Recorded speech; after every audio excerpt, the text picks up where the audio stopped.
Good evening, Tigercast fans. Welcome to wherever you are around the country to a Tuesday night, just random Q&A and a mock draft and whatever else may go with it. So, yeah, I suppose these are more like little Q&A sessions or whatever we want to treat them as. So the floor is essentially yours. There's no real right or wrong time to schedule a mock draft, I wouldn't have thought, Lachlan.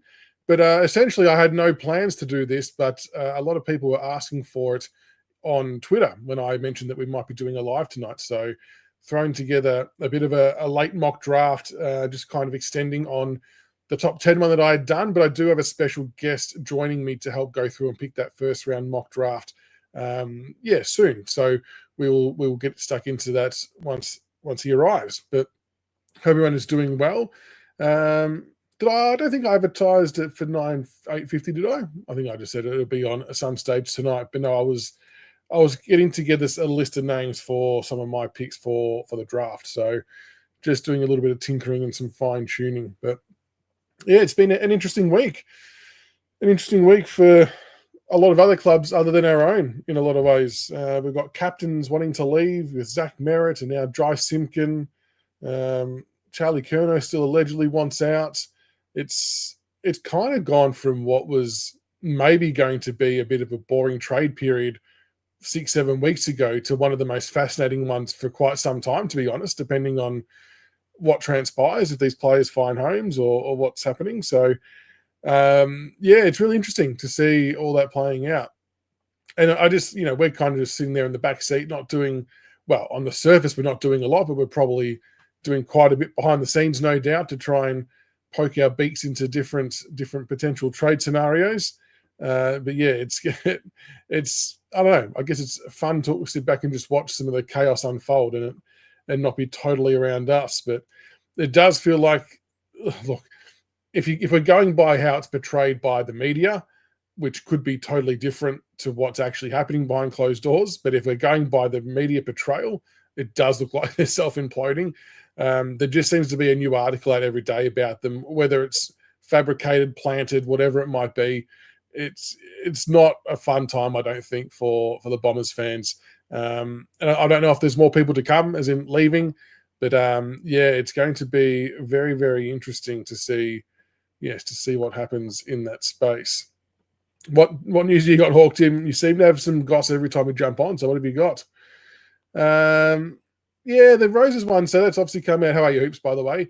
So, yeah, that obviously came out today with a bit more confirmation that he's definitely requested the trade from Gold Coast. I still sometimes don't fully understand why some people get up in arms about going after a player like Rosa Jr. The argument's always, he can't even break into the Suns, best 22. That's okay. Like, they're a semi-final team. They're going pretty good at the moment, and it's a hard team to break into. That doesn't mean he's a shit kicker that won't make it at anyone else's side. It just means he needs opportunity, and they're set on their small forwards, their front half of the ground, and he can't break in. There's no shame in that, and I think it's also worth reminding everybody that whenever the word trade is mentioned, you can't always just trade for A graders. No team has all A graders. You've got to trade for other role players and bit players who can do what they need to do to improve the side that then may release the shackles on somebody else, a bit of a domino effect. So I don't think we should be hating too much on it, because realistically, it should only cost us a third rounder, right? At worst, you would think a future third rounder, whether that's 2027, whatever it might be. But if it's only going to cost that, I'm all for it. And look, the only way he's going to pick Sydney, I think, is if they lose a small forward they currently have. I mean, there's all this speculation about them offering his partner a job and some money and this, that, and the other. Whether that's true or not, who knows? But if we're just talking about him purely from a football perspective, in my view, if Papley and co are still there, it doesn't really make sense for him to go there, because you'll be stuck in the same predicament that he is now and not getting game time. Whereas I think if he's all about game time and Papley and that are still at the Swans, then we seem like the more logical choice. But not everything's always logical, I suppose. So we'll have to wait and see what happens there. You don't want out? I'm glad you don't want out, David. I'm glad you don't want out. No, I appreciate that, Hoops. Yeah, exactly right, Heels. If it's about game time, then we seem like the better option. But yeah, things aren't always as clear cut as they would seem. So Is it true CV's requested a trade to Carlton? Not that I'm aware of. I'll have my people talk to his people, and we'll see where that lands. But not that I'm aware of at the moment. Yeah, I agree. Third round pick, and I think that's all it should need to take. Why would that happen? If we get Rosas, Banks will change his number. I mean, I think it may stand to reason that Sam Banks was potentially going to change his number anyway if he has no attachment to 41. But I don't think the two necessarily go hand in hand. Like, I wouldn't be shocked if the number change happened regardless of the Rosa situation. Because Banks obviously put in one hell of a year, and if he wants an upgrade, I think that could be fair enough. Yeah, this is an option too, Solar, with Flanders and Rosas in a package. Definitely something, I mean, I would consider. Flanders has flagged that he wants more midfield time. I guess the problem we may have is, are we now trying to then fit too many? Like, we're already trying to work out ways to get more midfield time into Houghton and Lawler, Smiley, who hasn't even played yet, and things like that. You got McAuliffe, and then we add in another midfielder in Flanders. Like, are we trying to cram too much in? I don't know. But as we all know, this only works, adding a midfielder, pretty much only works if we are prepared to rejig the formation of our centre structure. Otherwise, it's kind of pointless. But I would still be all for Flanders, only because he's multi-positioned. If it was me, I would find a way to put him into the midfield, again, for reasons I've said earlier, that the young kids that we've got, as good as they're going to be, they're not going to be ready to play full AFL midfield minutes, whereas Flounders will come in ready-made to play midfield minutes in the AFL at a good level, and I think he would assist Hopper and Taranto and Prestia very nicely, and then he's still got to try and get your other midfield minutes into the young kids. So I think if it was me, I'd be having a dabble and asking a question, but maybe I'm just being selfish and wanting all the players that could improve us and not really thinking too much about the repercussions at the moment. I still think splitting one of the picks is a genuine chance. Which one, I don't know. I really do think that the pick we split or look to split will depend on what offers we get on the night. I still have this weird feeling that if CDT is still on the table at one of our picks, that we're going to get some monster offers from teams. And no doubt that Blair and co will do their work to pillage a few sides to try and get us into a good position. I've not heard anything on Dow. I mean, other than what was publicly mentioned, that he's been told that he has to sort of wait and see what list spots are available, which is, a bit harsh. I understand it's a business, but not ideal for him. I guess is it coming down to him and Sonzi for a position? I don't know. I don't know whether they'll sign both or not, but haven't heard anything else in that space. Seb, you're keen for Flanders, very nice. Yeah, it does, but I mean, when players move clubs, it's actually probably not all that often that they go into the jumper that they were wearing. Sometimes they like a change. Dan Rioli is probably one of the exceptions that I can remember, only because he was a Richmond player. But I guess sometimes they want to have a fresh start. Yeah, I'll definitely work with Jordan to jump back on and do something shortly. We obviously had our player rankings that we'll revisit for next season as well. But no, we'll definitely get him on to do some types of videos in the off season for sure. Future first for Flanders. I mean, realistically, if we're going after him, it would have to involve a first of some kind, I would imagine. It just wouldn't be able to be a 2026 first, and I don't know whether they would want a 2027 first. So that's kind of where there's probably a little bit of a sticking point there, unless it's involved with the splitting of our pick from this year, and they get, say, pick 3, and we get one of their picks and 2 of their players. I don't know. It might have to be something creative like that. I just can't see us giving up a 2026 first, and I can't see them accepting a 2027 first. So I feel like if it's going to happen, it has to be based on this year's first, with one of them being split. But I don't know. If they will do that, or whether we will want to do that as well. Flanders could pair with him at halfback. Agree. Callaway does play midfield for Stir, but I think that his initial spot is going to be more around the defensive area. I reckon. I think we'll see him play quite a bit of VFL next year. He might get midfield time at VFL level, but we're already jam packed there but he can do defensive midfield work, which is maybe a little bit of difference. He can play wing, can play as a lockdown in the back line too. So he does have some flexibility. So it would be good to see, where he plays. But just not sure how he'll go if AFL minutes will get to him next year. I'll have to wait and see. Razzo, maybe. I reckon that Rosas probably got a few more runs on the board, even at VFL level from an accumulation perspective. Massimo's getting there. He's just probably not got the consistency when pushed up the ground that Rosa would have. But yeah, I see where you're getting at, but I do think if they were to get Rosa across, I wouldn't be surprised if some of his role included blending minutes into the midfield as well, because he was doing that fairly successfully at the VFL. And that doesn't always translate to AFL, of course, but if not that, then I think he'll at least at a minimum release Seth Campbell to play a bit further up the ground, which would be nice to see. Ideal drafts, well, yeah, look, it changes daily, really. I'm still keen for Sullivan and Roby. But speaking of the draft, our special guest has joined us, going to help us with a bit of a mock draft, just fresh off another live. Pommy, how are you, mate? Welcome. Hey, how are we doing? Are you all right? Yeah, going well. Thanks, mate. Yourself? Oh, can't complain. Excited about this. Going from finals football straight into something I actually care about, the trade and draft period.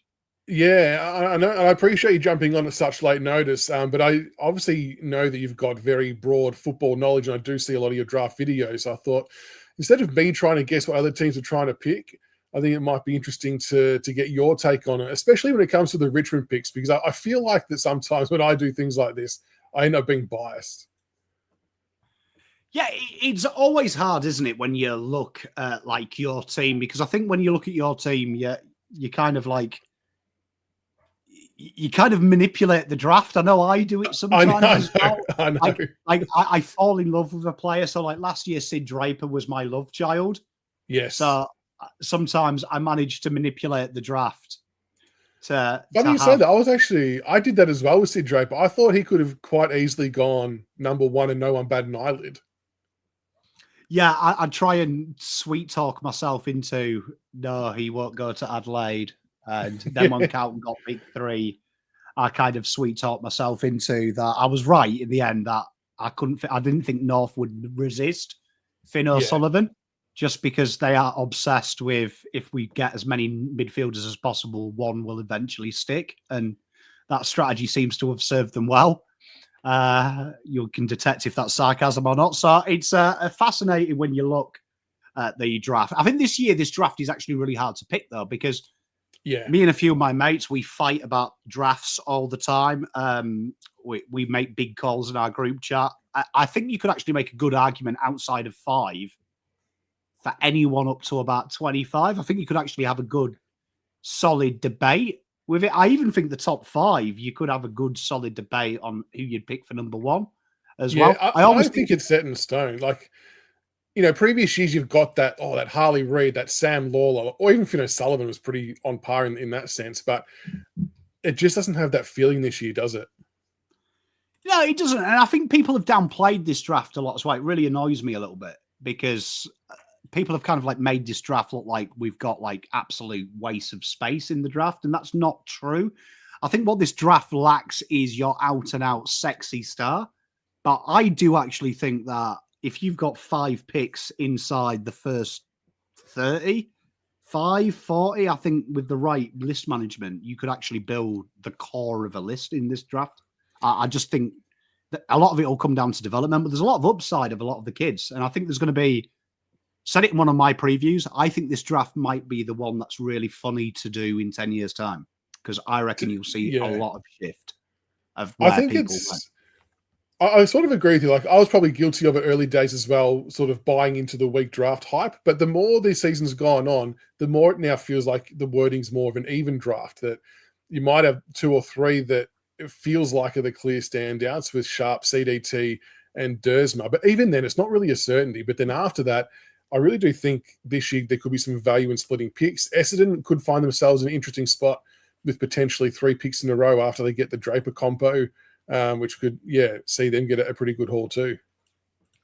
I agree with you. Yeah, I think like looking at the draft order as it is without adding people into it and doing compensation picks, I think Richmond, Essendon are in really good spots in the draft that they can get top end talent. I really do like Essendon's potential on paper to really build a lot of the question marks on their list. I think the Eagles are in a fascinating position when you add the compensation picks. Will they bite the bullet on 2? Because I think this draft, you may have a good argument that if 2 can become 2 top 15 picks, you might do it with this draft class as well. You might see it. I do especially think CDT.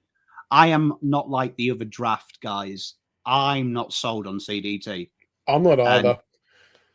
And I know everyone's saying you have to. I think the talent of CDT you can get elsewhere later on in the draft with less risk. What's not appealing for you about CDT? For me, I mean, Rucks are generally risky picks at that high anyway. I get there's the talk he's a bit of a unicorn, but I probably didn't see enough in the champs that made me feel like, holy shit, you have to take this guy no matter what. He's done some good stuff at coach level. I just didn't feel like it transferred over to the champ side of things. I think the first time that I really took notice of him actually was when he was playing in the VFL.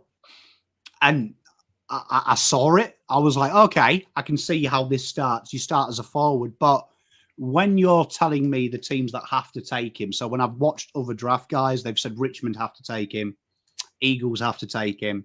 I disagree because I think they need someone for the now. Yeah, and if they're waiting for him, I think it's a pointless thing where I'd rather get a Sherbert in or someone like that and go, okay, he's going to be a forward first who pinch hits. I'll look Ruck elsewhere.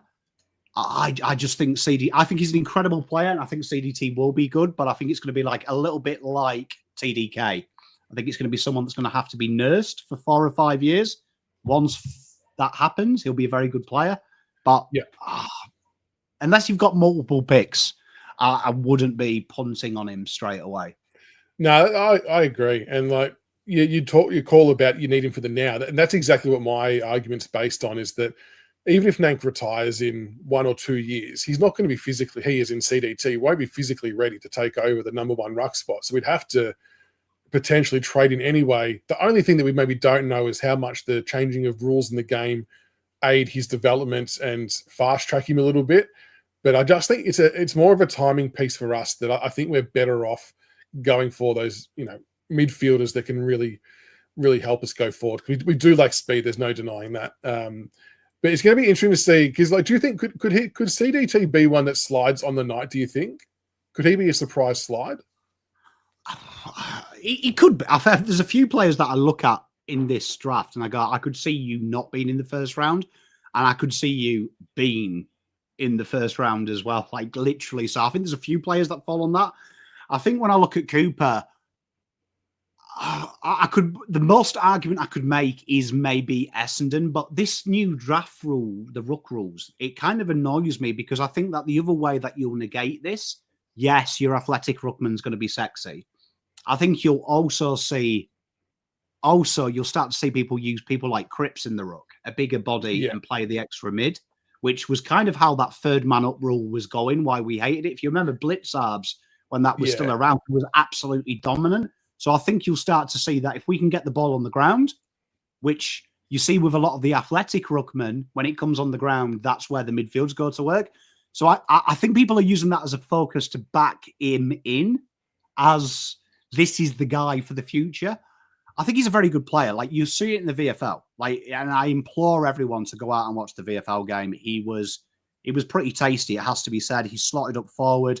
He kicked goals. He did some great body work as well in that game as well. So you really saw what he was all about. To play VFL, to play State League, that's something you look at. But people aren't talking about there's a lot of state talent who have played the State League games. But has to be said, that goal he took, he looked very strong. He didn't get a lot of the ball, 10 touches, but he didn't look out of place. When I watched CDT, I was like, okay, he's impressed me. He looks real. Yeah, exactly right. And I guess He does have that forward craft, but that still, for me, is almost another reason why he doesn't fit us, because we just drafted Armstrong, Fall, Sims. We've got Fawcett, Lynch, Lafau. Like, I just, logically in my mind, I can't see how he would fit, even in the meantime, while he's developing. I know, I suppose if you've got someone who's talented enough, you find a way. But the other player I want to ask you about before we get stuck into it is the man of the hour, Sullivan Roby, who has shot up the draft boards tremendously in the last month. He had another really good prelim final on the weekend for Eastern Rangers. I think it was 25 touches. He got a goal. He played, I actually went down and watched it at Casey Fields. He played the first half. He was a forward exclusively. He played about 10 minutes in midfield in the third quarter, and then he sat off the game for 10 minutes of the last quarter along with Ollie Greaves. And he still managed to cause quite a bit of damage when he was up in the midfield. What have you made of his rise, and do you buy into him bolting up the order like everyone else has? I can see it. It's one of these fascinating things. I always say this when people start doing their draft boards. I'm one of these guys that does a very early draft.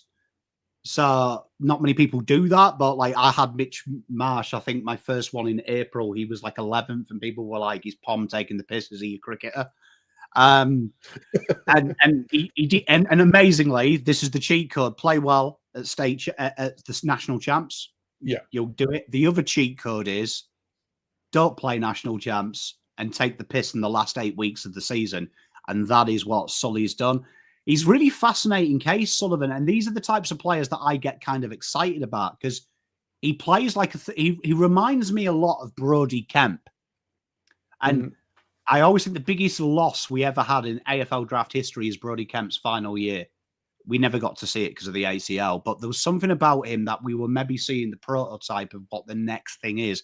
And at the minute, that oversized hunk of forward craft who can play in the midfield, play on the wing, the guy's got an aerobic engine, and that's fascinating. Yeah. He's even played games at halfback this year, which no one talks about as well, early season when he was when he first got into the team. But one thing that you notice about Sullivan that stands out is you can't teach IQ. He understands the game. So this, do I think he's a top 10 pick? I wouldn't take him, but with a caveat. If I had one pick in the top 20, he's not going to be there on my second pick. If he's the prototype that I want, I would take him. So I look at him and I think if I was 8, 9, 7, 1,000% would probably take him. But would I take him early? No, if I had other options and a chance to trade back in. It'll be interesting, again, to see what happens this week with the grand final for Coates as well, because you only sort of look back to Steele Sidebottom's draft. He was kind of not in amongst the mix, and he kicks 10 goals in the grand final and all. I mean, I know that's a very, very, very big game. But, yeah, Roby's put together a good final series, which I'm starting to think is adding weight to his resume, I guess, in the finals type environment. But you're right with his running. The one thing I noticed being there is he wasn't doing a lot of defensive running. I have seen him do it previously, but not so much in this game. But what he was doing, he was on the move quite a lot to get into the next space for his teammates to kick it to him. And that's why he's often unopposed, because he just keeps moving. Like, he doesn't stand still very often.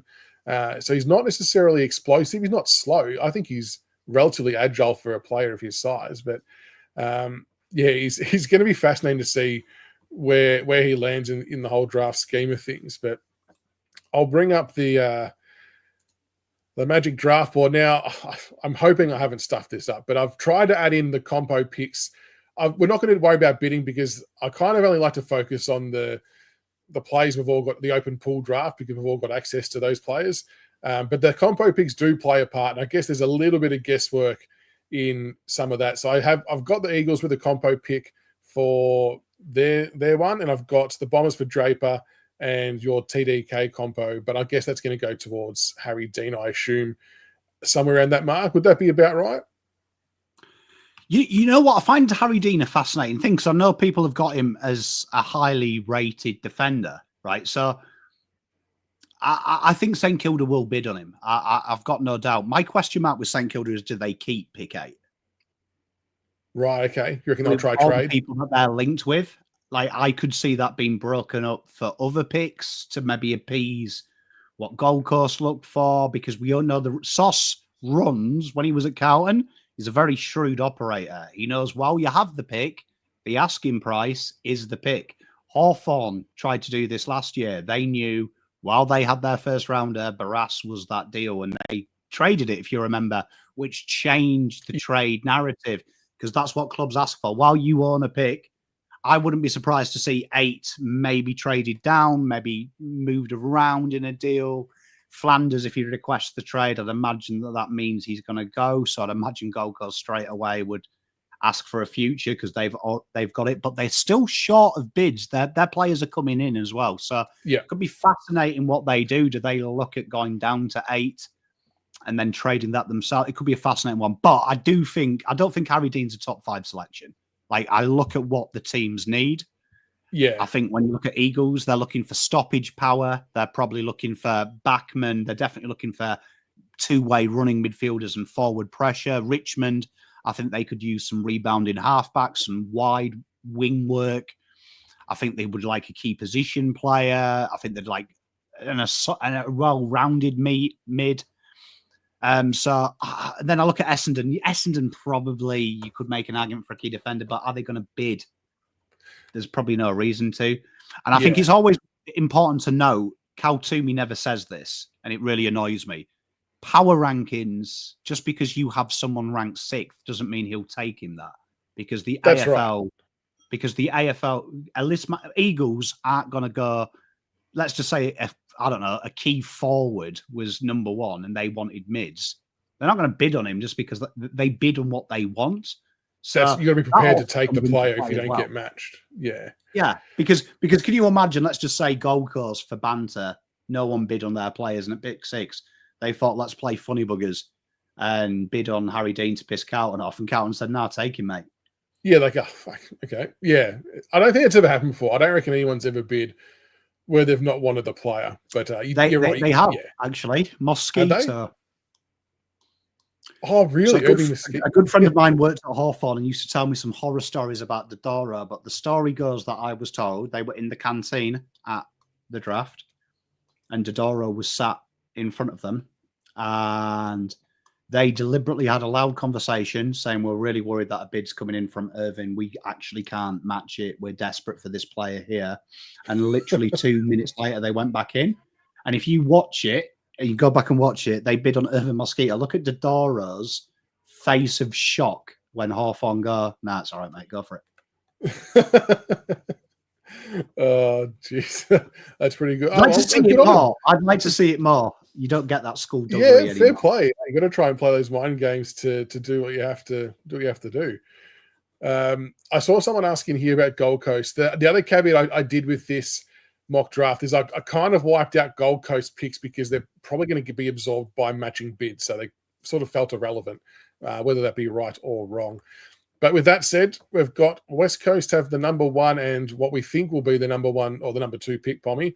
Who have you got the Eagles taking at 1 and 2?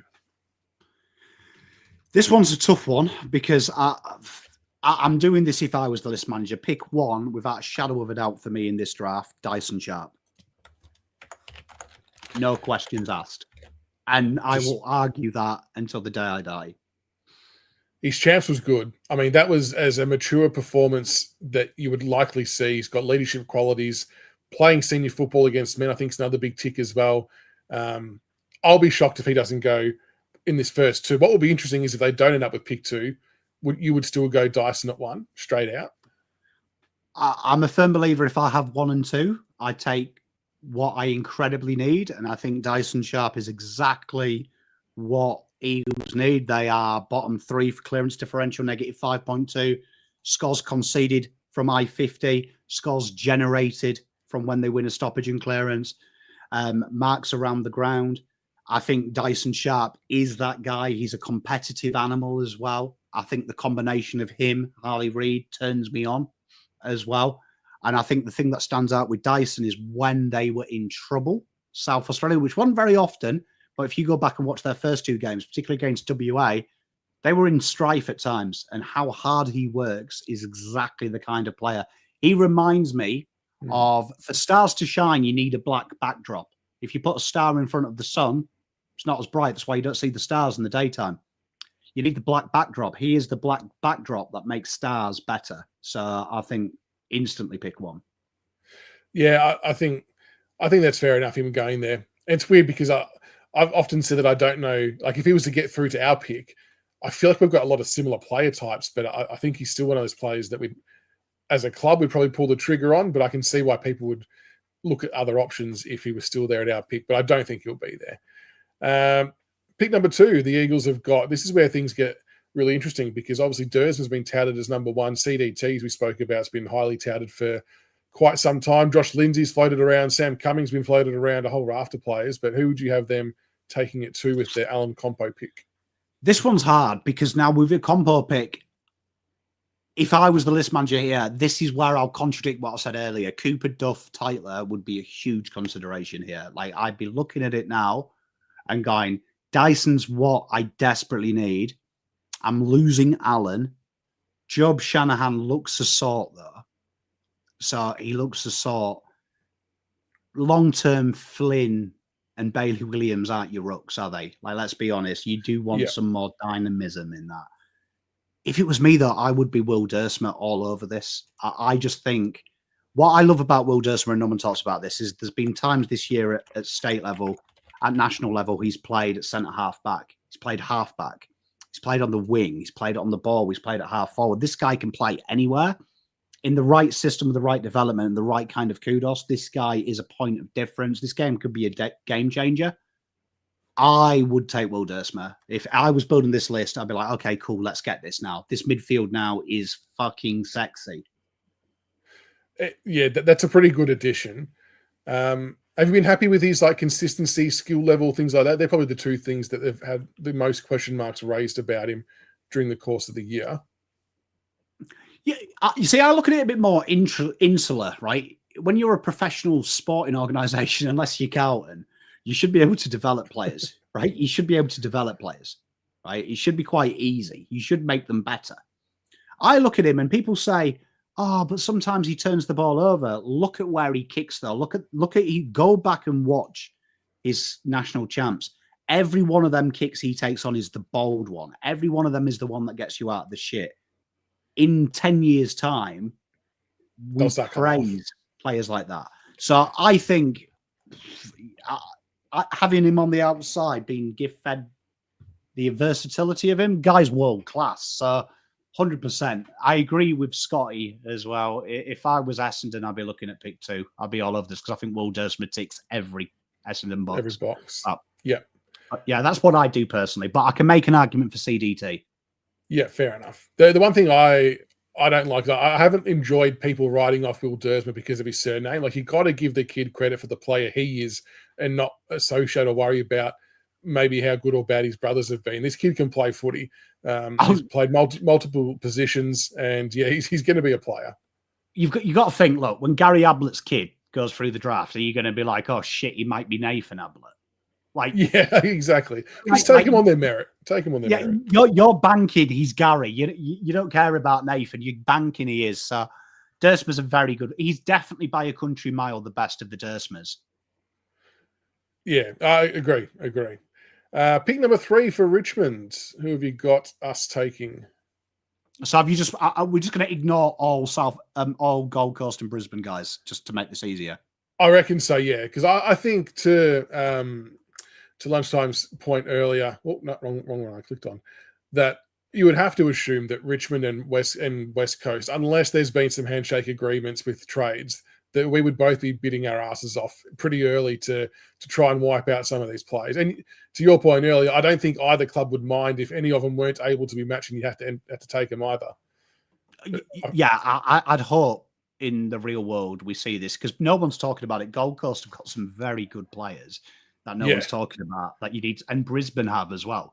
So everyone's sexy about Zeke, about Danny Annabelle. Go and actually watch some of the games of their academies this year. They've got some players that I think they have actually manipulated the system that not one media journalist has wrote articles, and they played state league football as well. So they are ready to play. So I'd hope you guys stop that being matched because there is some talent there. Like, they've just played in a semi-final. Like, we can't keep letting them get stronger free of charge, right? You've got to make them earn it, surely. You say that, but unfortunately, this league, sometimes I question if it's an actual professional sporting league. because the way some of the teams operate. But I I mean, Cooper Collins is a guy I've been watching pressure forward.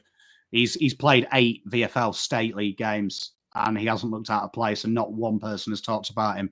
And I'm like, we're not going to talk about that. They've kind of got Malcolm Rosa Jr. with defence. Yeah, just waiting there, and he looks a very solid player. And everyone's like, oh, they're losing Rosas. And I'm like, well, they're bringing in a guy who's better than Rosas. And we're not talking about him. Your club are fascinating because I think Richmond, I want to give a shout out to them, potentially the best draft I've ever seen last year, because 2 things turned me on about it. One, they took players out of order where you might have chosen a different key forward if you were less educated on the draft. I liked the way that you saw what you wanted and you took it. And amazingly, this is a real simplistic way of looking at the draft. North Melbourne, this isn't a pot shot, but fill your hole at the back, fill your hole in the middle, fill your hole forward, repeat the process. You eventually build a list. You don't just keep going mid. Shit, I need a backman. I like that. So I think you're in a really good position, but let's look at some real big areas of concern. Clearances with the players you've got, still bottom 6. And that's a lot of work being going on the shoulders of Hopper, who's very archaic, and Taranto, who I think has stepped up. Tackle pressure was woeful around the ground. So this is definitely where, if I was the list manager here, I'm looking for maybe a POD in the midfield, definitely. I'm definitely looking for some tackle pressure being a core fundamental of the future of what we're doing. So that being said, pick 3 is tough because I also think you could make an argument for CDT, but if he slipped here, I don't think Richmond would take him in my heart of hearts. I don't think they would.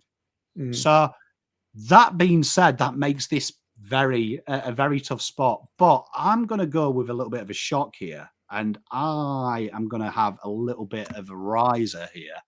But I would like to see you guys take Josh Lindsay first up. Josh Lindsay straight off the bat. I mean, he can kick a ball. Josh Lindsay is probably deemed one of the best kicks of the draft.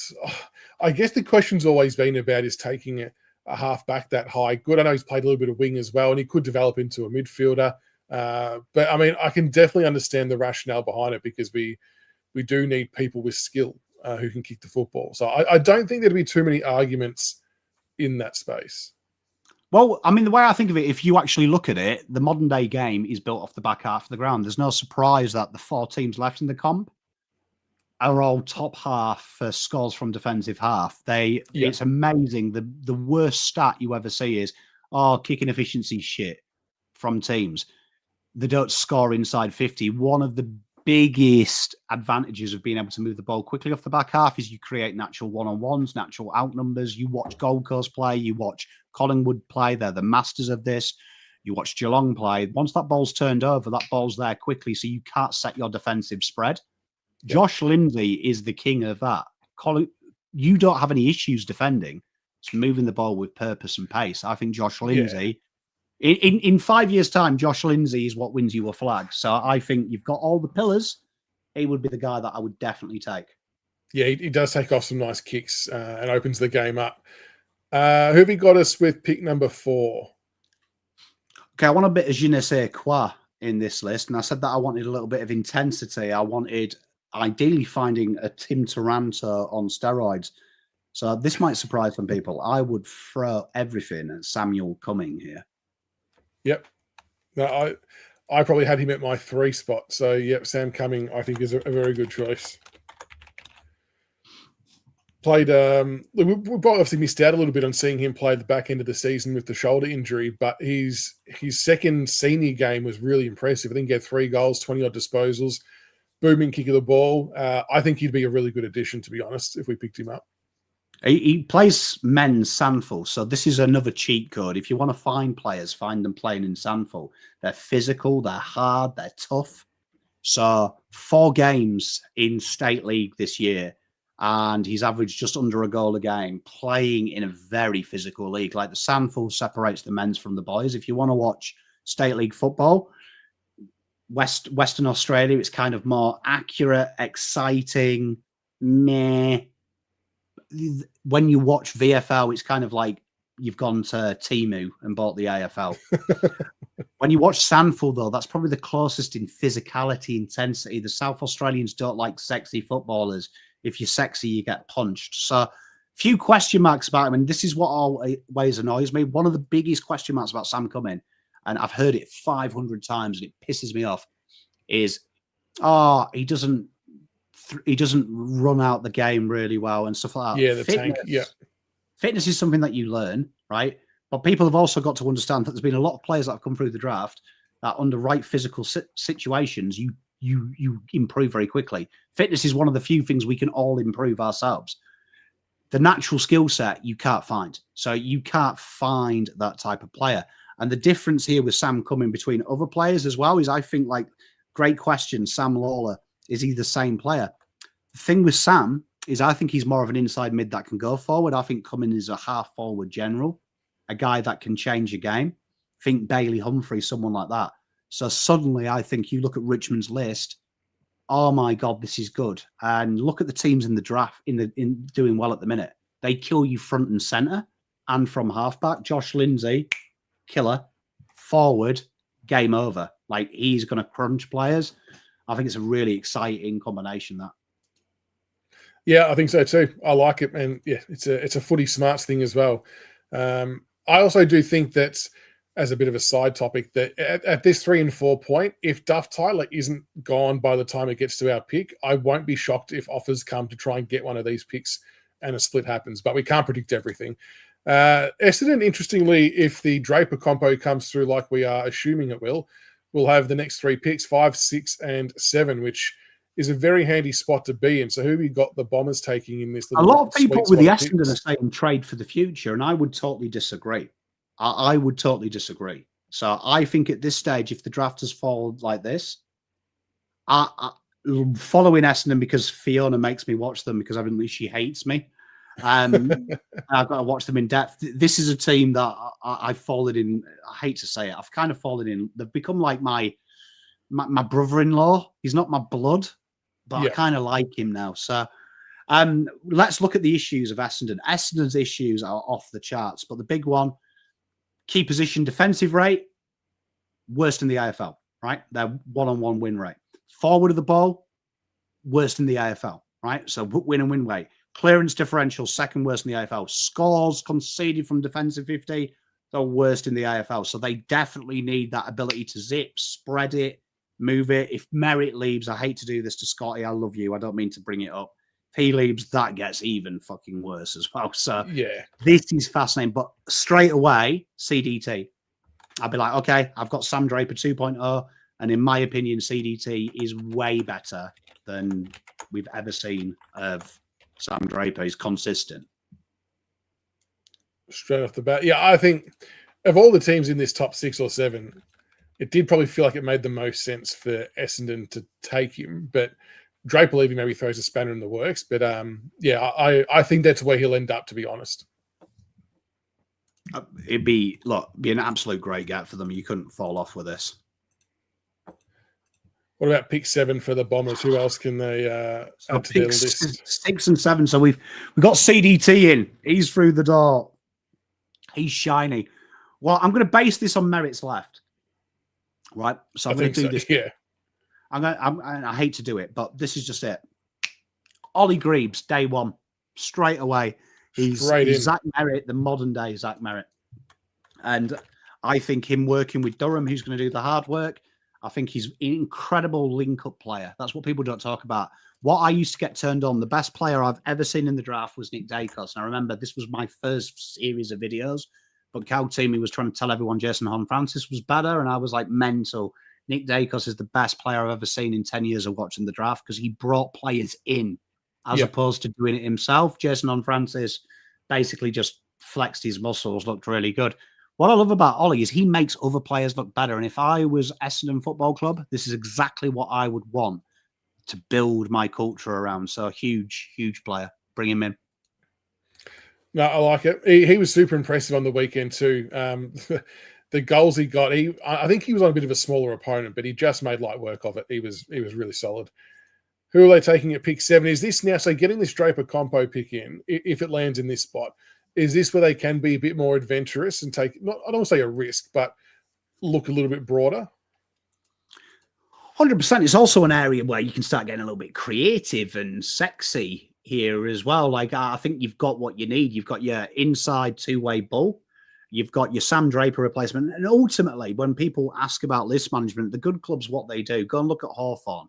They lose players and they draft players that have a higher ceiling and a higher floor than the guys they've lost. And if you incrementally get better every draft, that's what Geelong do. That's why Geelong have been, 15 finals out of 17 or something obnoxious. Yeah. They lose players and they bring in a higher ceiling version of that player with the same floor.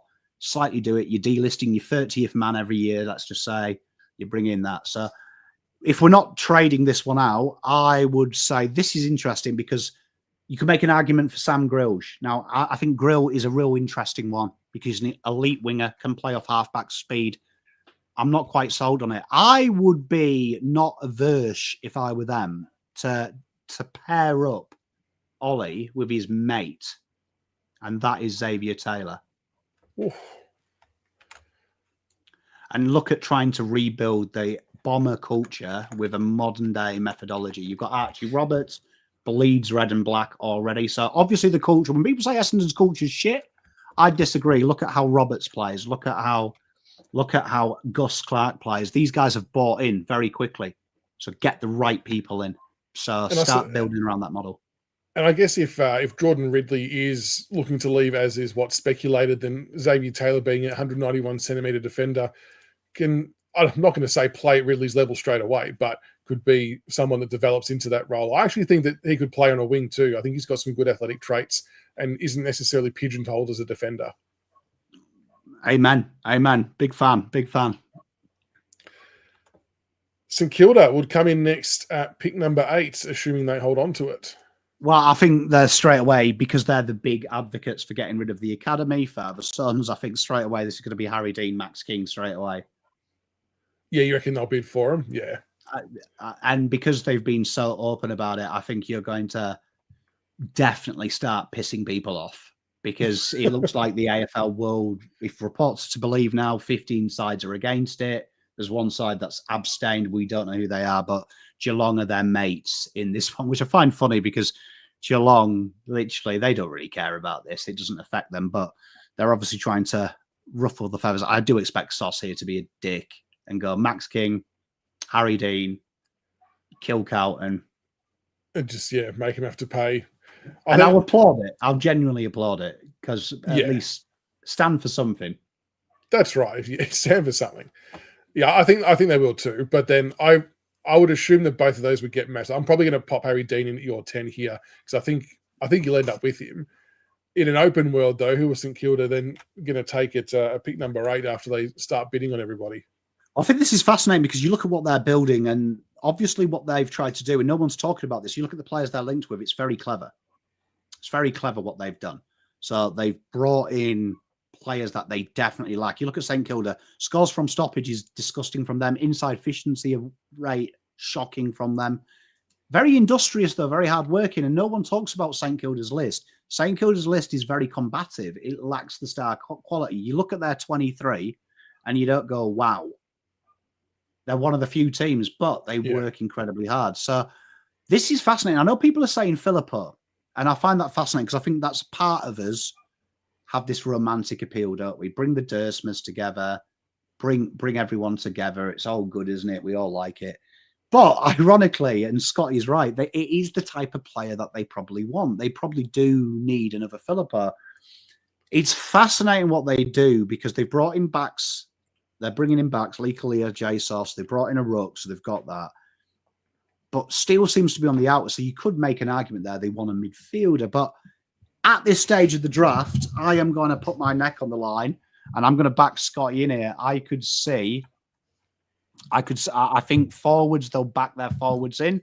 I think they're going to give Max King another year.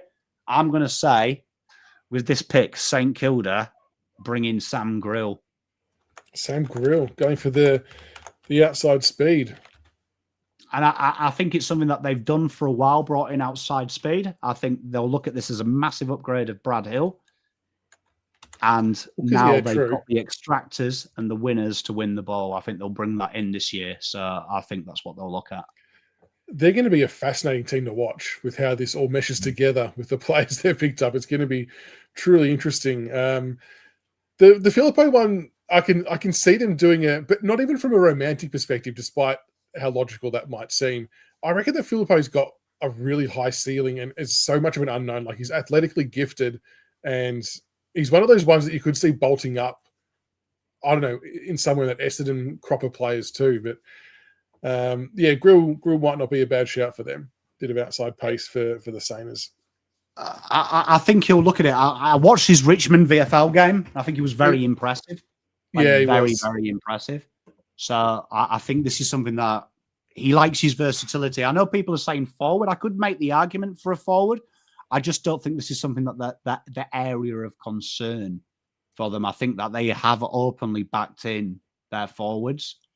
Yeah. So I don't think that's a priority for them. I think that they're going to try and look at that ball movement side of making it a little bit more sexier. So I think he would be a nice compliment for the players they're bringing in. Big fan of Saints' work, though. Big fan. About time someone played this game harshly as opposed to nicely. Yeah. No, they've gone all out. I'm enjoying what they're doing from a distance. The Hawks slotting in with pick number 9. Tell you what, the Hawks are in a beautiful position, aren't they? Because I think one of the more well-balanced lists in the AFL, and I do think in reality this pick won't be here. I think Hawthorn have done their drafting. Yeah. I think you're going to see now Hawthorn switch to a more modern-day method of using seconds and thirds to bring in kids and using their first to try and tout and steal ready-made talent. But what does the data say? The data is fascinating. Stoppage and clearances, they're all in the right area. Forward pressure is okay. Defensively, they're very strong. Obviously, they've spent $500 million on defenders. Forward lines, you could maybe make an argument for them. Midfielders, I don't think they'll get, though, because I think they're actually going to buy in a ready-made. So I think that makes this one easier. This one here, I look at it, and I think the way Sam Mitchell plays, particularly how he seems to use that second forward as someone that might not be a forward. You've seen he's enjoyed the James Sicily experiment. He's enjoyed CJ. I think I would lock in 1,000% Mitch Marsh here. I think this is the player that that Mitchell will fall in love with. Hardworking, distributes, brings it in as well, not just himself, but when he has a shot at half forward. And that's where them entries always are. You look where Chol is. He's always in the goal square. It's that next kick, that mark. Yeah. That's what Mitch Marsh does incredibly. So I think they'd look at this and go, cheers, I'll have a bit of Marshy. And he's played a bit of wing as well. There's been a lot of people speculating if he builds the aerobic capacity up, he could do some wing work given his skill set as well. But he's definitely an attractive prospect. I guess the side questions of this... Gunston working with Mitch Marsh. Yeah. Sickening. Very much reminds me of exactly what they are already doing with Gunston. He might be a little bit shorter than what Gunston is. But if, let's assume that Hawthorn are doing this trade for merit, I would assume that this pick 9 will end up in Essendon's hands at a minimum, unless they trade up somewhere else. But if it was to go to Essendon, just for a quick hypothetical, and they had this pick 9 as well, who would you have Essendon taking? Would it still be Mitch Marsh, or would you have them going elsewhere if they were to own this pick? Well, this is where you look at what Richmond did last year, and they speculated. They started doing speculative picks. We kind of did it with 5, 6, and 7. This is where I would say, I reckon if I was Matt, their list manager, I would probably offer this now and say, who wants it? Come and see me. Who wants this pick? But this is where you could make the argument. Is it Roby? Is it someone like that? Do you take the punt? Do you go, okay, cool, let's bring him in. He's exactly what we want at this football club. Forward line, their forward line is fascinating, isn't it? Because Langford, Caddy's brilliant. Does it have that sexy tall? But you've got Cooper there. This is a tough pick. I always said that the biggest mistake Essendon Football Club ever made was they didn't get Mateus Philippo, and they went Old Mate, they went Elijah, and I think the logical pick was Philippo there. It could be Philippo. They could go crazy and bring in, if they didn't have all the NGAs, they might even bring in Doverston, but they've already got them. So, yeah, I mean, you could make an argument for anyone. Yeah, if I was holding this pick and it was their pick, I'd probably fire at Roby if that's what they want, if that's who they genuinely desire. Imagine that being the haul that you get. I know the picks will end up being spaced out because of bids and whatnot, but essentially 4 top 10 picks, that would be some type of, like, really equivalent to almost what we did last year. It'd be a good way to set themselves moving forward again. Yeah, I agree. And I think you just got to look at what Essendon want. They want everything. Like, genuinely, if this was my pick, I'd sell it. I'd genuinely sell it and be like, right, can I get 19 and 20 from North? Like, could I go up that way? So, yeah, it'd be an interesting one. Sydney Swans I've got you guys taking Harry Dean at 10, I think. I think that will happen one way or another. So this would be Max King, wouldn't it? Because we've made... Yeah, so that would be Max King based on their one as well. So I did miss out removing that one. So then we'd go to the Bulldogs at 12. So the Bulldogs are probably my favourite draft team because they're probably the hardest to pick. I mean, you've got to remember, before it was sexy, Nick Austin took Waitman with a top 10 selection. I remember people panning him, going, you don't take small forwards. And you look at where the game's going, small forwards are king. But small forwards are only king if you move the ball quickly. They're rubbish if you move them slowly. Look at Kako. Kako, when that ball moves quickly, looks good. No small forward in the world is good when the ball's slow. So this is fascinating what they do.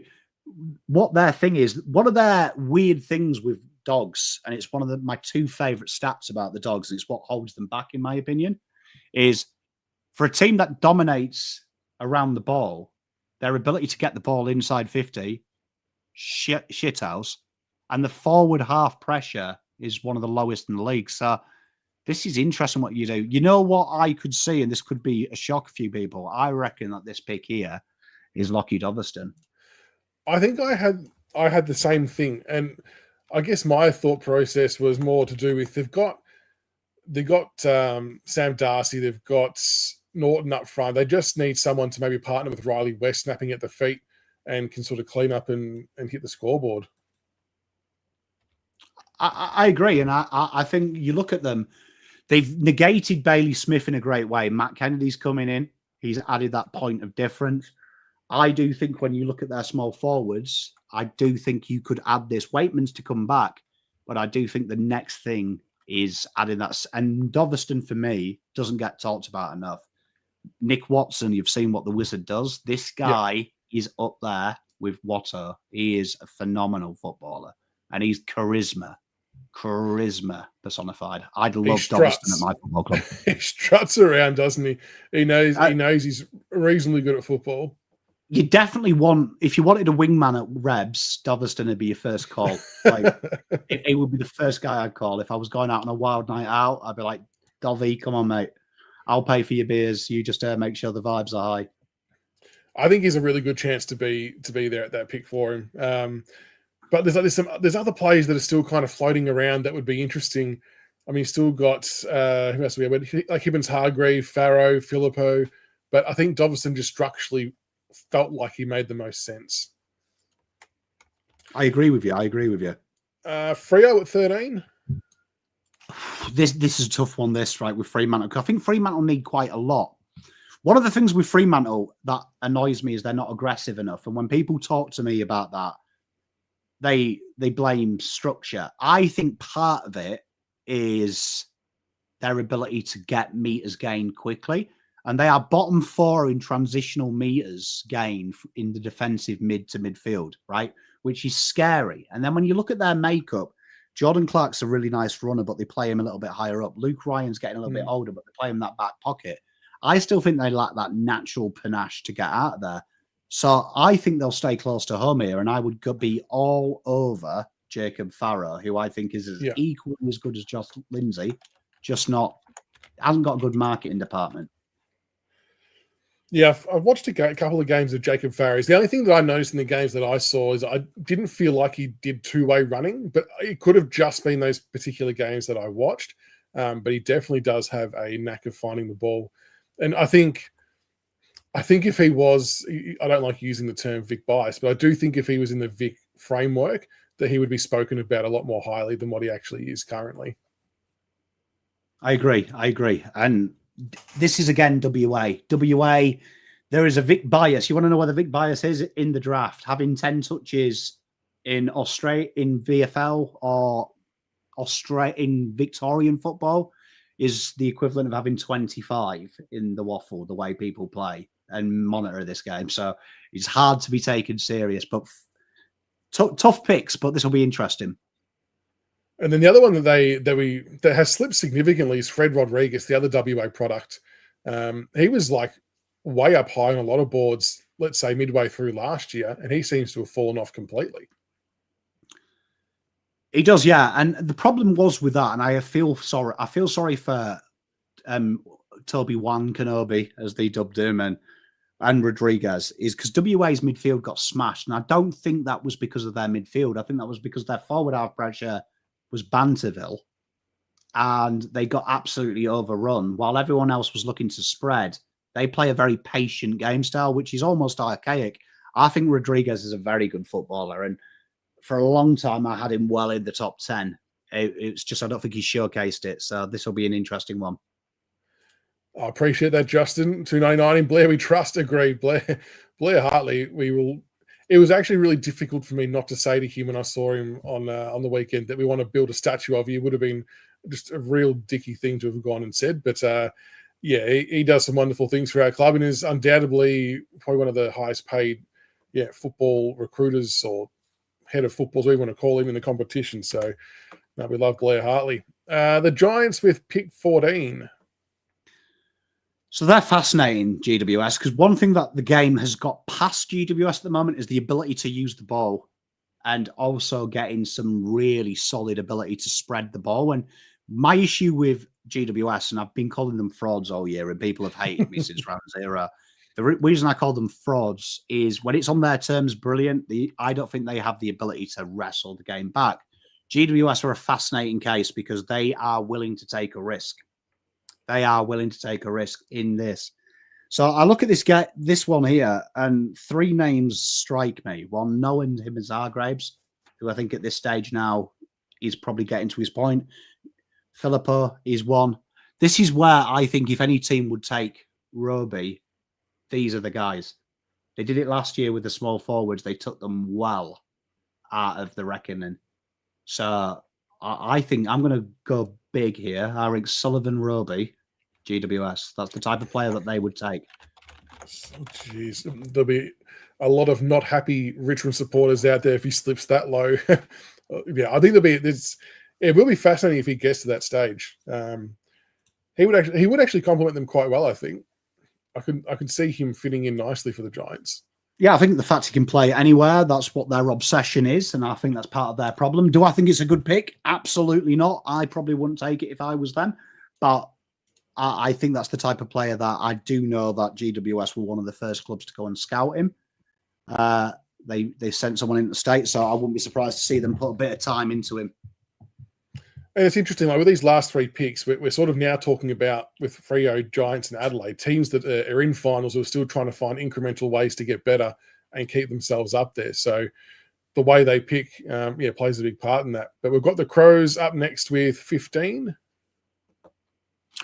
So the Crows here, I think sky's the limit, but I'm going to go with the type of player that they like. I look at what they're linked with in the trade period. Kind of makes sense. But I think when you're looking at what they're delisting at the minute, they're kind of seeing that their small forwards, particularly half forward, is devoid of sex appeal. They've got elite players like Rankine and Rochelle who can slot into that forward pocket and then go into the midfield. They don't really have someone that complements Neil Bullen on that half forward line. So I think that they will throw at this one. I think they'd be between the Poor Dog and Hibbins-Hargraves, but I think they'll go close and they'll go Philippo. I think they'll go, let's keep him in-house. Yeah, I think they'll go, we'll keep him in-house. Keep him in SA. He could be one of the, it's probably too early to say, a steal of the draft, but I'm actually excited to see how this kid ends up, unless he starts torturing Richmond on the daily. But yeah, it's probably about his range, I guess. I can see a world in which a team might take a punt on him a little bit higher, but like it's the athletic prowess of him is what's I guess, the most appealing, and his footballing stuff seems to have come a long way. That's a good toss of the coin, though, isn't it? Phillippo or Hibbins-Hargrave. Which out of those two would you view as being a bit more consistent earlier in their career?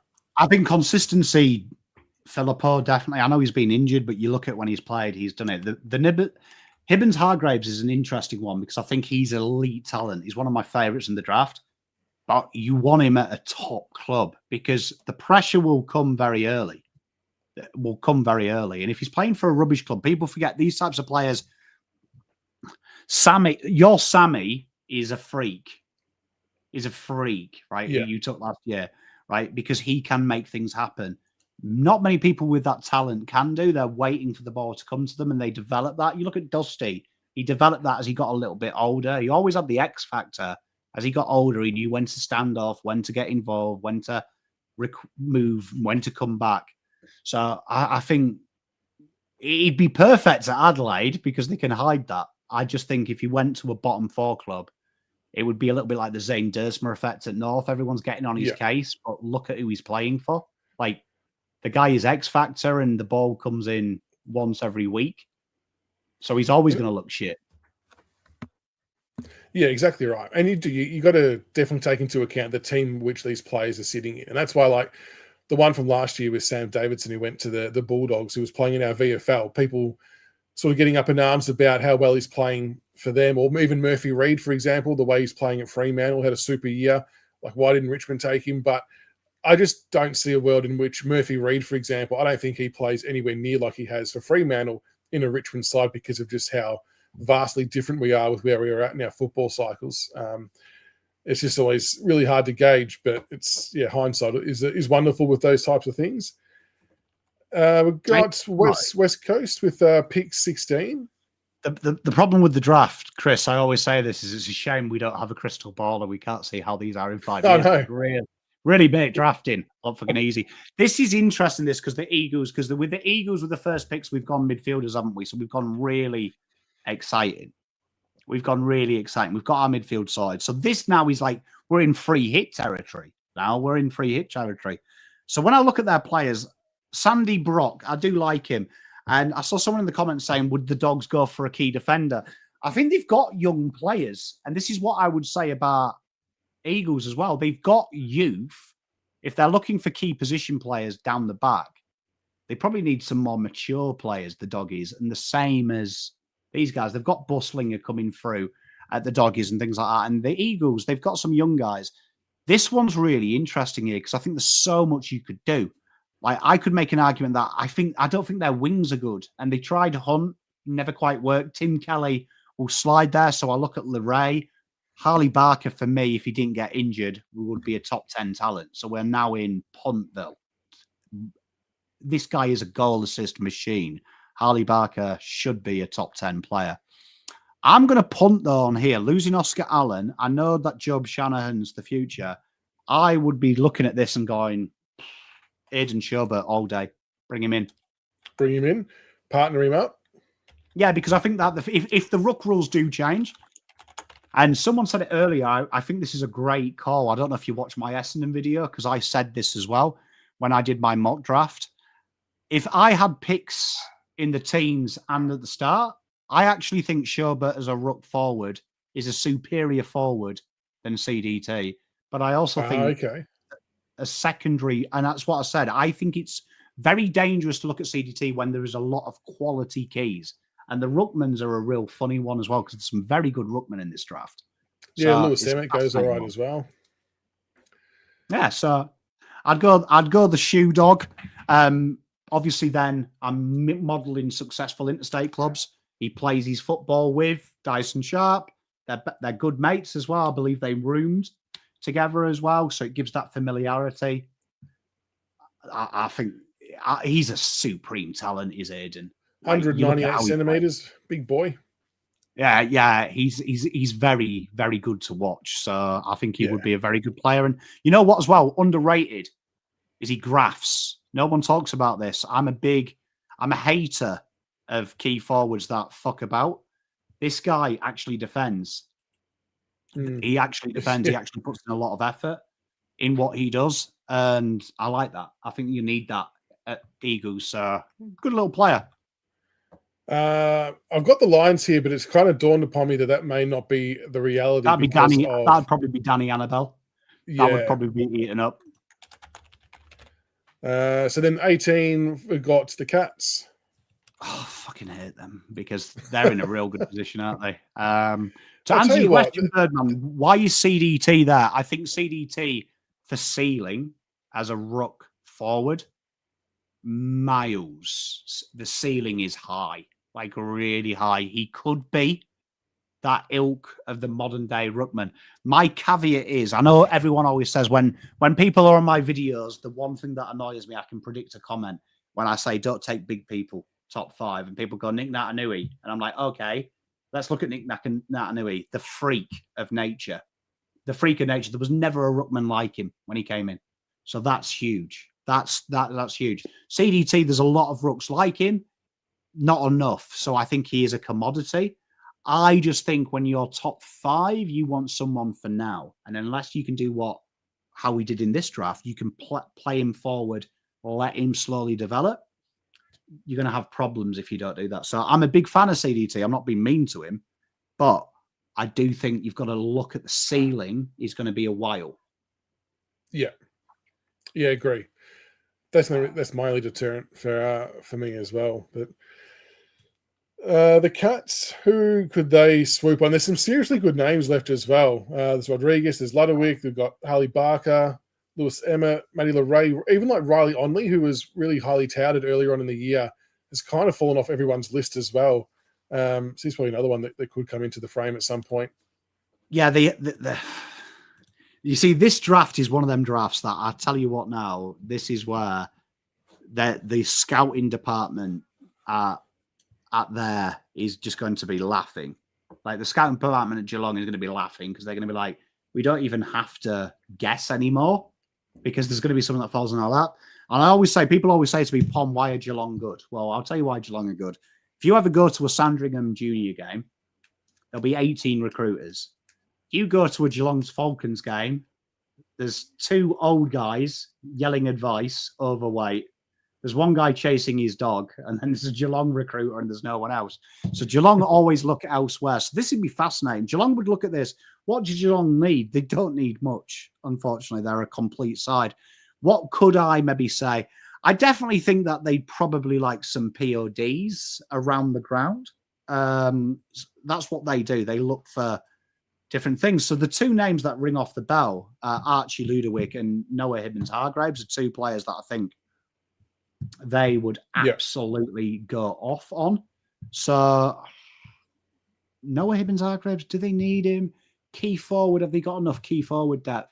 You know what? I'm going to actually surprise here. I'm going to go Ludowick because I think there's a guy that's been slept on in the draft, and I watched him a couple of weeks back because my mate is in love with him, and he told me to go and watch an Oakley Chargers game. And there's a gentleman called Hunter Holmes who is related to Max Holmes. Yep. Absolutely disgusting. He's that good, is he? I remember watching Maximus in his draft year, and there's these little traits of Max that they've refined. Geelong are really clever, but I do think that this time that they may look. There's rumours that Ollie Henry's on the outer, which obviously means that they know Ollie Henry's limitations. I think with Ludowick there, they would probably say, right, let's get him in. But it's a 50-50 for me. I could see Noah do that as well. Yeah, okay. I mean, the fact that we've gone all the way here and Hibbins-Hargraves has not made it through on the list. Harley Barker, who I think all think could go really high. Rodriguez, who's slipped a little bit. Onley, LeRae. There's still some good names in. I think doing an exercise like that, I think shows that the draft does have some depth to it. It's not as bleak as what has maybe been made out to be over the course of the year. It's something that really annoys me because this time last year, no one ever talks about this, but I went back through my videos, but I remember it was May last year, and people were saying the draft last year was shit at that time. Before national champs really kicked off, they were saying it was not diverse of talent. And I remember doing a video saying I want teams to trade into this draft because I said it in the trade period prior. I think this draft has got a lot of top end talent that's untapped because there was quite a few playing underage. And I was like, that's usually a good sign. So I think people have really downplayed this draft because there isn't a Jason Horne-Francis. And people aren't talking about this. There's a reason why. The hybrid has already been invented. So if we look at that first round pick, so obviously like Danny Annabelle, Zeke Hewland, these guys are going to be in here in the real draft. We've ignored that. Yeah, of course. No one's talking about Dyson Sharp. Everyone's like, oh, he's not sexy. He's not quick. Rubbish. Last year, I said Murphy Reid would win the Rising Star. The reason I knew he'd win the Rising Star, Mr. Consistency, not one bad game. Dyson Sharp, not one bad game this year. So when you're picking for certainties. Dyson Sharp will be a 250 gamer all day long. All day He'll play long. round one. Yeah, and he's a hybrid already. Hard at it, kicks goals. That's as rare as rocking horse. And I don't think they would ever use him here, but South Australia even used him in defence as well at various stages too. I'm guessing that was more just part of a rotation rather than an actual third position for him. But he can do it if he has to. But he did look quite adaptable up forward as well. Yeah, I think Eagles, what they would love is, and I don't mean this to be nasty about Liam Duggan, but I think in an ideal world, they'd have Luke Shuey at the age of Liam Duggan. Like, I reckon if you asked McQualter what he would like, he'd be like, I wish Luke Shuey was Duggan's age and I still had that experience. But Sharp is very akin to that, very akin to the ability to win the ball, but also do the spectacular. But like I say, he's the black backdrop that makes stars shine brighter. And I think that's what Harley Reid lacks at the minute. He doesn't have, outside of Yo, the guy that makes players better. And Dyson, every time you watch South Australia, go and watch any Central Districts game. There's a lot of highly rated players there. They look good when Dyson's playing. Look at his teammates when they're not playing with Dyson. So Sam Cummins, a great one to watch. Watch him when he's not with Dice. He doesn't look the same because Dyson gift feeds you, makes you a better player. So big. Yeah.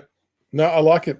And that's why I really liked Louis Callaway in the champs as well, because I know Sharp was really, really good, but watching it closely because we were keeping a close eye on Callaway, that maybe 8 to 10 of Sharp's possessions each game came from Callaway, just feeding him a quick handball out. Like South Australia as a team just had a really good understanding of each other, whose role was what, how to get the most out of one another, and that's why they just shit it in. Yeah, and I always say this as well. You watch the finals, what players win your finals? It's genuinely the hard workers that give the stars the 5 minutes of fame. You've got to build that. I think people are too obsessed with looking for star.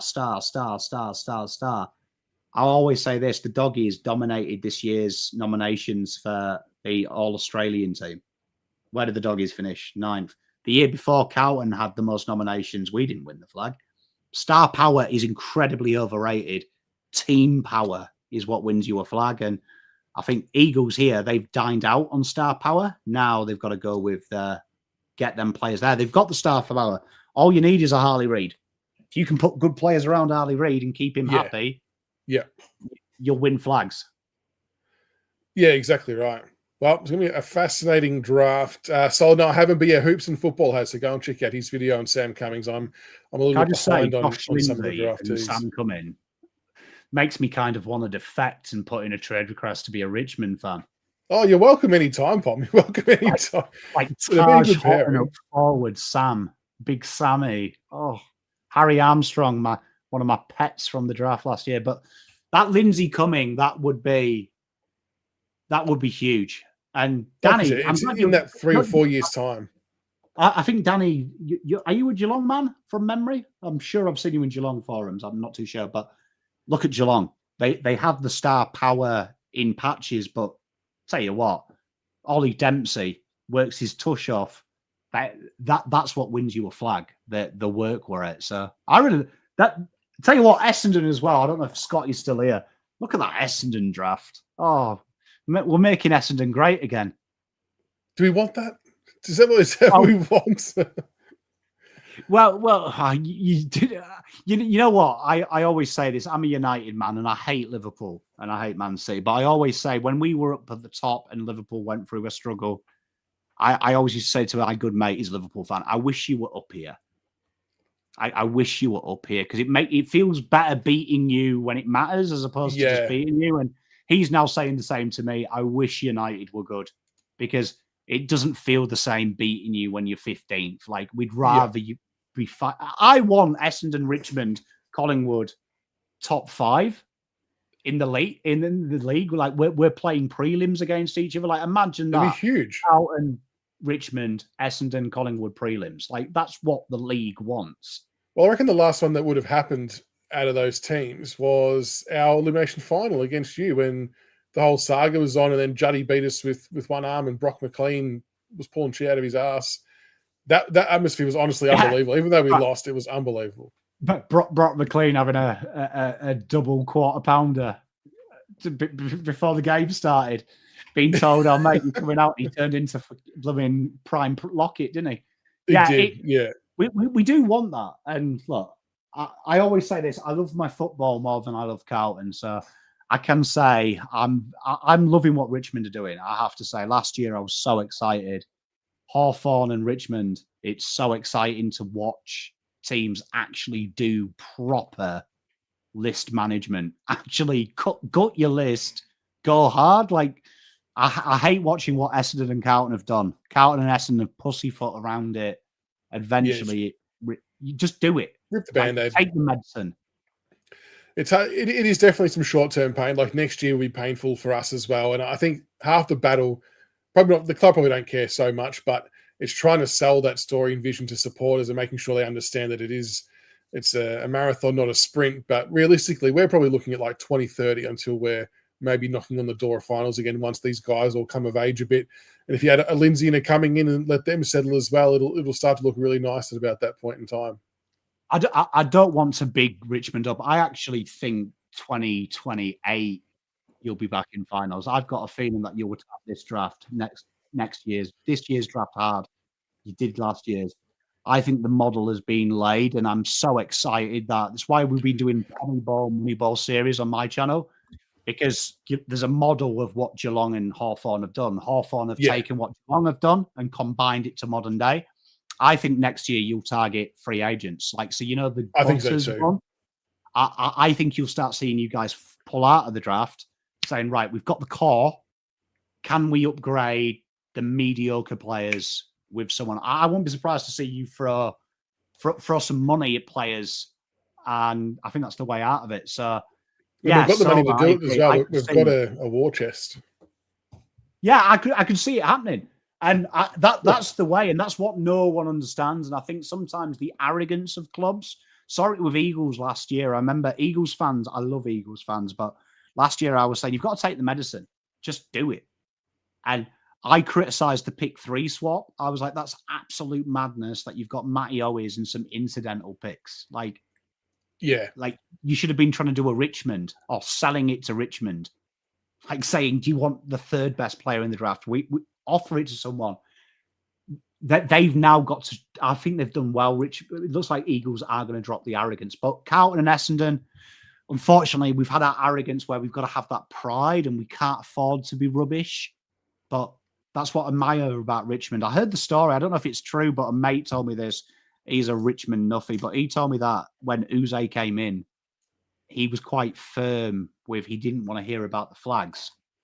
Like, yeah, he went and don't say removed. I think this was all with consultation with the leaders and the higher ups of the club. But yeah, they wanted to remove like all the premiership posters and imagery and like the meeting rooms and stuff like that. So because for him, it was more about this group now have to try and forge their own path and their own success, and do what they have to do to get their photo up on that wall. Now, it was a little bit controversial. I think it would be hard to take over from a coach who just delivered 3 flags within 4 years and trying to stamp your blueprint and not have sort of anything dragging or showing of what was done previously. And I feel like that's where we maybe get confused with our game plan. I just hope that we're not being too stubborn and let the guys play with some freedom as well and not be too structured. I don't think it'll draw dimmer comparisons if we play some chaos football, because that seems to be the way forward, doesn't it? All clubs seem to do it. Yeah, like it's that controlled chaos, isn't it? There's two real. One thing I used to complain about when I first watched AFL was everyone played the same, And it's funny because everyone drafted the same, everyone traded the same. And we're starting to see now modern day sport come into it. Teams have got defined strategies. I like what Richmond are doing. I was bullish on Richmond in the preseason. So I loved what you did. I like the fact that you go out there and play with no respect. And that wins you flags. You know, the teams that have no respect who eventually will earn the respect and be dominant. I like the fact that you guys would play sometimes. I used to call it suicide football. You would play that bold kick without the experience and the intelligence, and it would kill you.